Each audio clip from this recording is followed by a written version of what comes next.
Hello students, myself Dr. Asha Sharma, Associate Professor, Department of Chemistry, Government MS College, Bikaner.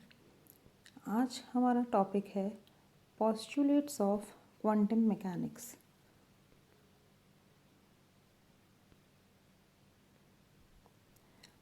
सबसे पहला जो postulate है वो इस प्रकार से है, the physical state of a system at a given time t is described by the wave function psi x and t।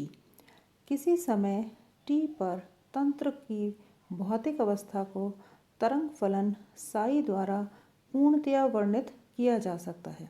इसका मतलब क्या है कि किसी भी सिस्टम का जो भौतिक अवस्था है उसको हम वेव फंक्शन psi के द्वारा डिस्क्राइब कर सकते हैं। अब हम दूसरा पोस्टुलेट देखते हैं, postulate number 2। The wave function psi at x and t and its first and second derivatives delta psi upon delta x at x and t and delta square psi upon delta x square and x and t are continuous, finite and single valued for all values of x. Also, the wave function psi x at t is normalized. It means integration of psi star at x and t psi in x and t dx equals to 1, where psi star is the complex conjugate of psi formed by replacing I with minus I wherever it occurs in the function psi. Here value of I is equal to under root minus 1। तरंग फलन psi x और t तथा इसके प्रथम और द्वितीय व्युत्पन्न यानी कि delta psi upon delta x and x and t और delta square psi upon del x square यानी कि ये जो है इसका द्वितीय व्युत्पन्न है और del psi upon del x है ये प्रथम व्युत्पन्न। ये सभी मानों के लिए परिमित, सतत एवं एकमानी होने चाहिए। साथ ही तरंग फलन प्रसामान्यीकृत यानी कि नॉर्मलाइज्ड होता है, अर्थात अभी जो हमने ये जो इक्वेशन पढ़ी थी यही इक्वेशन है ये, integration of psi star x t psi इन x t dx equals to 1। यहाँ psi जो है इसे हम psi का जो जटिल संयुग्म है इसको psi स्टार के द्वारा दर्शाया जाता है और I को माइनस I द्वारा प्रतिस्थापित करके इसे psi से प्राप्त किया जाता है। मतलब क्या है कि जो psi है इसकी वैल्यू क्या है, I है, और जो psi स्टार है उसकी वैल्यू क्या होती है, माइनस I होती है। क्यों? क्योंकि ये इसका कॉम्प्लेक्स कॉन्जुगेट है, जटिल संयुग्म है। नेक्स्ट पोस्टुलेट है postulate number 3। A physically observable quantity can be represented by an operator known as Hermitian operator. Hermitian operator के बारे में हम लोगों ने पढ़ा था पिछले लेक्चर के अंदर।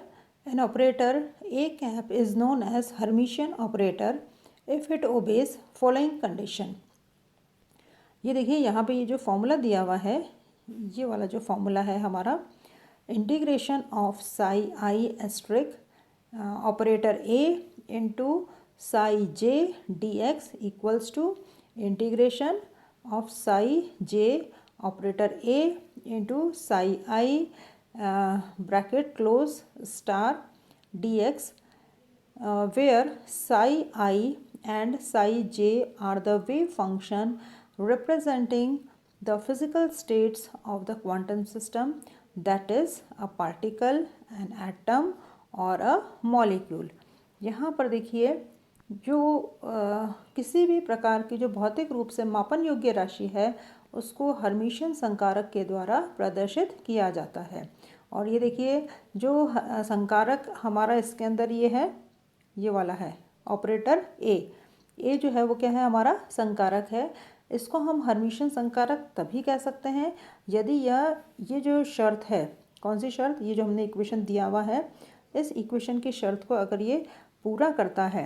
क्या शर्त है ये, integration of psi I star operator A into psi j dx equals to integration of psi j operator A into psi I bracket close asterisk into d x. अगर ये कंडीशन को फुलफ़िल करता है हमारा ऑपरेटर, तभी हम ये कहते हैं कि ये हर्मिशियन संकारक होगा। यहाँ पर साई आई और साई जे क्या है, ये क्वांटम तंत्र की भौतिक अवस्थाओं को दर्शाने वाले तरंग फलन है। अब हमारे जो क्वांटम तंत्र क्या हो सकता है, क्वांटम तंत्र जैसा हमने पहले पढ़ा था, कण हो सकता है, अणु हो सकता है या परमाणु हो सकता है। तो कण, अणु या परमाणुओं की जो भौतिक अवस्था है, उन्हीं को ये जो साई आई और साई जे हैं, ये क्या है, ये तरंग फलन हैं जो कि उनको दर्शाते हैं। अब हम आते हैं नेक्स्ट पॉस्टुलेट पे, यानी कि पॉस्टुलेट नंबर 4। जो चौथा अभिगृहित है वो क्या कहलाता है? चौथा अभिगृहित ये कहलाता है the allowed values of an observable A are the eigen values A I in the operator equation. अब ये देखिए, ये इक्वेशन दिया हुआ है यहाँ पर। हमारा इक्वेशन क्या कहता है? Operator A psi I equals to A I psi I. आपको अगर ध्यान हो, जो पिछला लेक्चर था उसके अंदर मैंने आपको आइगन वैल्यू और आइगन फंक्शंस के बारे में आपको बताया था। ये वही इक्वेशन है जो हमने उस समय पढ़ी थी। यानी कि देखिए, ये ऑपरेटर ए है और जब हम इसको किसी फंक्शन के साथ में मल्टीप्लाई करते हैं तो हमें कांस्टेंट मिलता है और फिर हमें सेम फंक्शन मिलता है। तो ये जो कांस्टेंट है वो क्या कहलाता है? ये देखिए यहाँ पर लिखा हुआ है, this equation is known as eigen value equation. Here A is operator for the observable and psi I क्या है? हमारा आइगन फंक्शन है। किसका है? ऑपरेटर ए का है, with eigen value ai. In other words, measurement of the observable a yields the eigen value ai. अगर आपको ध्यान हो, हमने पिछले लेक्चर में ये बात करी थी। ये वही इक्वेशन है कि जब हम ऑपरेटर a को साई आई यानी कि फंक्शन से मल्टीप्लाई करते हैं तो हमें सेम फंक्शन मिलता है विद अ कांस्टेंट, और जो कांस्टेंट मिलता है वो क्या कहलाता है? उस ऑब्जर्वेबल का आइगन वैल्यू कहलाती है। और इस इक्वेशन को हम क्या कहते हैं? आइगन इक्वेशन कहते हैं। यानी कि किसी भौतिक प्रेक्षण योग्य गुण ए के मापन से केवल वही मान संभव है जो निम्न समीकरण में आइगन मान ए आई हो। यानी कि ये जो हमारा समीकरण है ये क्या कहलाता है? आइगन समीकरण कहलाता है, जहाँ पर ए अभी आपको मैंने बताया है ऑपरेटर है ऑब्जर्वेबल का, जो साई आई है वो आइगन फंक्शन है ए का, और आइगन वैल्यू क्या है यहाँ पे? ए आई है।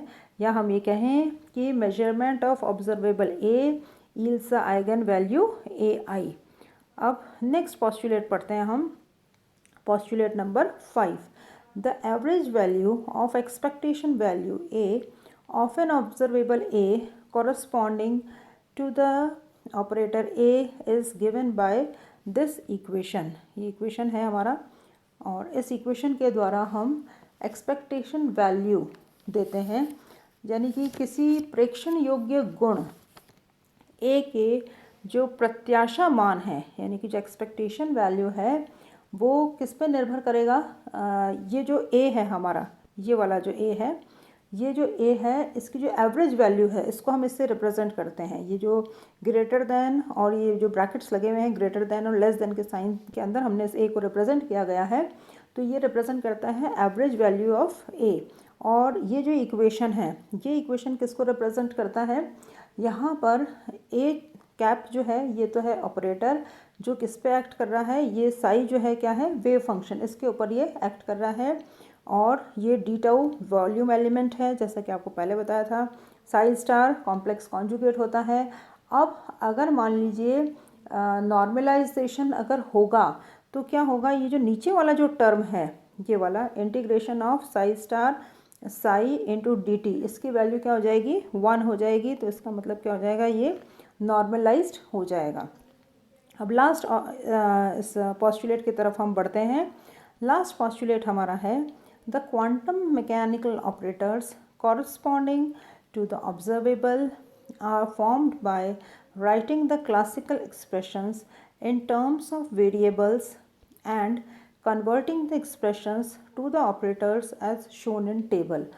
चिर प्रतिष्ठित यांत्रिकी के प्रत्येक मापन योग्य गतिक चर के लिए क्वांटम यांत्रिकी में संकारक की आवश्यकता होती है। जैसा कि आप लोगों को पता है, आपने स्टार्टिंग में हमने क्लासिकल मैकेनिक्स से शुरुआत की थी और फिर हम क्वांटम मैकेनिक्स की तरफ आए थे, तो वहाँ पे भी कुछ संकारक थे।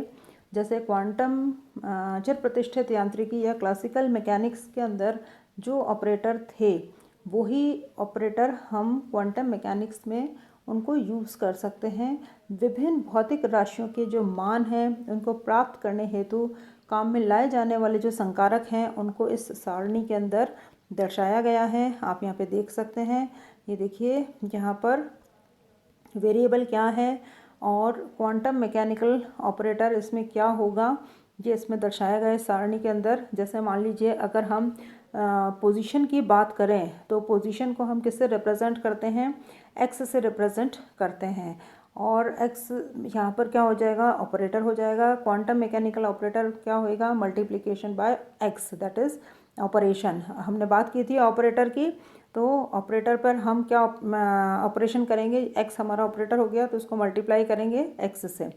अब जैसे लीनियर मोमेंटम है, लीनियर मोमेंटम तीनों एक्सिस में है, P X, P Y, P Z, that is obtained by these differential operators. ये फॉर्मूलेज यहाँ पे दे रखे हैं यहाँ पर। इसी प्रकार से यहाँ पर ये एंगुलर मोमेंटम है, जहाँ पे आई का मान मैंने आपको पहले भी बताया था √-1 के बराबर है। एंगुलर मोमेंटम को इससे रिप्रेजेंट किया गया है M X, M Y, M Z, यानी कि तीनों एक्सिस से रिप्रेजेंट किया हुआ है। और इन तीनों एक्सिस के अंदर जो फॉर्मूला है वो इस प्रकार से ये लगेगा, h⁻/i into Y into del upon del Z minus Z into del upon del Y. जिस तरह से अलग अलग एक्सिस के अंदर ये अलग अलग फॉर्मूले दिए हुए हैं। अब लास्ट इसमें एनर्जी ऑपरेटर है, यानी कि जो हैमिल्टोनियन ऑपरेटर है, ये हमने पढ़ा हुआ है। श्रोडिंगर वेव इक्वेशन जो हमने डराइव की थी उसके अंदर हमने इसको देखा था। तो इसको हम किससे रिप्रेजेंट करते हैं, यहाँ पे ये h क्रॉस से रिप्रेजेंट करते हैं। तो h क्रॉस p²/2m+v, ये इसकी जो वैल्यू आती है वो ये आती है -h⁻/2m del square plus v। तो इस प्रकार से आप देख सकते हैं यहाँ पर कि ये जितने भी जो ऑपरेटर्स थे, चाहे वो क्लासिकल मैकेनिक्स के थे, क्लासिकल मैकेनिक्स के जो ऑपरेटर हैं उनको हम क्वांटम मैकेनिकल ऑपरेटर्स में उनको हम इस टेबल के द्वारा कन्वर्ट कर सकते हैं। इस प्रकार से ये जो पोस्टुलेट्स हैं, ये सारे पोस्टुलेट्स यहाँ पे ख़त्म होते हैं। धन्यवाद।